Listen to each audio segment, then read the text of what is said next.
Paramedics, what's the most messed up thing you've witnessed while attending an incident?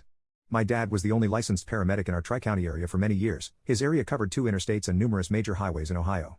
He is undoubtedly the toughest person I've ever known, just based on the stories I've heard him recounting when he didn't know I could hear him, coupled with some of the things that I know have happened to him, and second-hand stories from other first responders who have worked for him.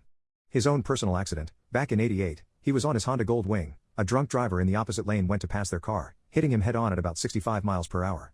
Him being a bodybuilder, he involuntarily tensed enough to survive the accident, and when the first responders showed up, he was trying and failing to stand his bike up to ride off, and they had to gently inform him that he's not going to be able to do that, because his left leg, below the knee, was still in the drunk driver's grill, about 20 feet away.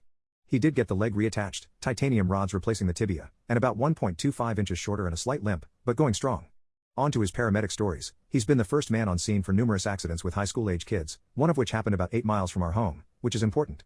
2 teenage girls lost control and hit a power line, which collapsed on them, pinning them in the car.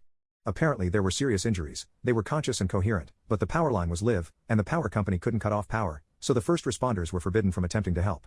My dad was having none of this, and drove home to get his backhoe to remove the pole himself, but both girls died before he could successfully free them, more or less in front of his eyes while he tried to reassure them. We were out eating lunch together, and he got a call to respond to a train accident. We got there, me still with my small soda in hand, and the cop on scene looks at me, then my dad, and says he might want someone to come pick me up, because it was going to take a while. The driver of the truck that got hit by the train had coughed his lungs out of his mouth, and was going to need a few bags.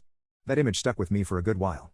A motorcycle accident on the interstate. A group of 4 bikers riding in loose formation had went to pass an 18-wheeler, but they stayed too wide the whole way.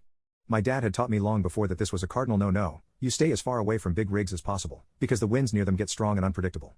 Well, these folks failed to heed that warning, and one of the front inside riders got drawn in towards the truck, overcompensated the other way, and ran into his friend. He was then thrown off his bike, and while falling, got caught, for lack of a better word, on either a foot peg, or the brake lever, or some protrusion, and I quote, unzipped from his ankle to his armpit like a Halloween costume. The straw that broke the camel's back, why he finally called it quits on being a paramedic, was an 8-year-old boy that had drowned in the family pond.